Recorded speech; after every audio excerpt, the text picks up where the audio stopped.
Halo, perkenalkan, nama saya Rini Agustina Putri.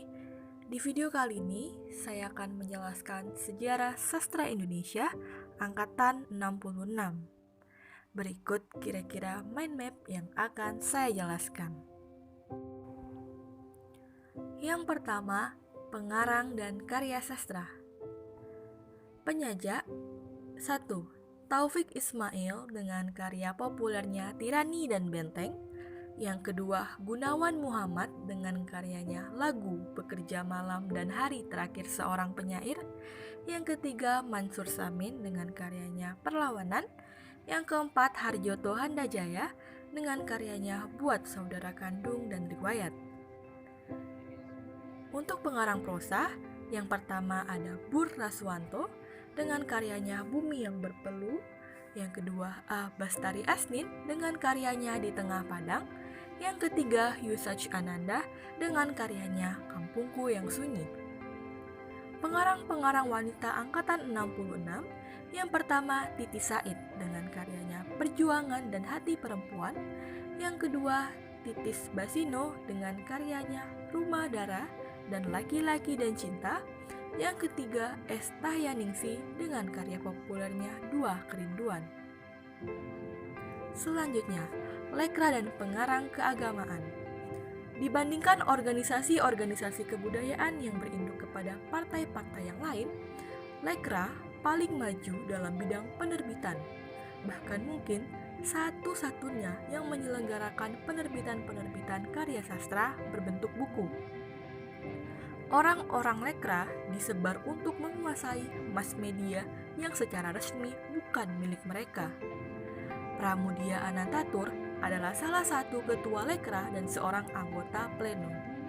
Yang menyaingi Lekra dalam bidang penerbitan buku-buku sastra barangkali hanya Lembaga Kebudayaan Kristen atau Lekrindo saja. Penerbit ini pernah menerbitkan antara lain Kadung Kerumahan, Kumpulan Sajak Suparwoto Wiraatmaja, Hari-Hari Pertama oleh Gerson Poik, dan Kumpulan Sajak Malam Sunyi. Buku-buku karya sastra yang bernafaskan agama Islam tidaklah diterbitkan oleh lembaga-lembaga atau badan-badan yang ada sangkut pautnya dengan lembaga-lembaga kebudayaan itu. Kumpulan cerpen dan roman Jamil Suherman yang berjudul Umi Kalsum dan Perjalanan ke Akhirat diterbitkan oleh penerbit Nusantara. Manifest kebudayaan adalah perlawanan-perlawanan yang dilakukan para budayawan dan sastrawan akibat tekanan yang bertambah besar dari pihak komunis dan pemimpin bangsa yang mau menyelewengkan negara. Manifest kebudayaan ini pertama kali dipublikasikan dalam surat kabar berita Republik Jakarta. Manifest tersebut ditandatangani pada 17 Agustus 1963 oleh beberapa pengarang, antara lain H.B. Yasid, Zain, Wisnu, dan lain-lain. Pasca diumumkan, manifest tersebut didukung oleh seniman-seniman di daerah. Namun Lekra tidak tinggal diam. Dengan menggunakan pengaruh dalam pemerintahan dan semua media yang telah dikuasai mereka menyerang manifest kebudayaan dan orang-orang yang menandatanganinya. Soekarno menyatakan bahwa manifest kebudayaan dilarang. Penandatanganan manifest tersebut diusir dari tiap kegiatan. Ditutup segala kemungkinan untuk menunjukkan karya-karyanya, bahkan yang menjadi pegawai pemerintahan yang dipecat dari kerjaannya.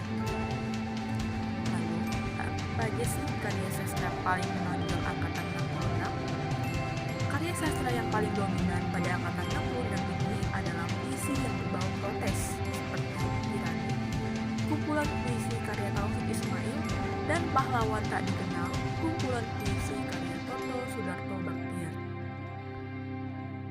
Perbedaan periode 50-an dan angkatan 66.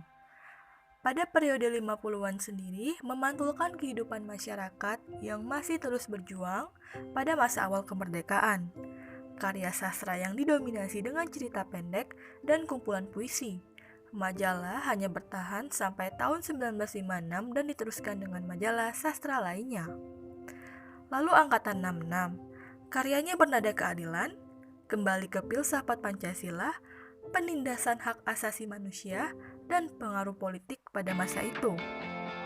Nah, itu dia teman-teman mengenai Angkatan 66. Terima kasih sudah menonton.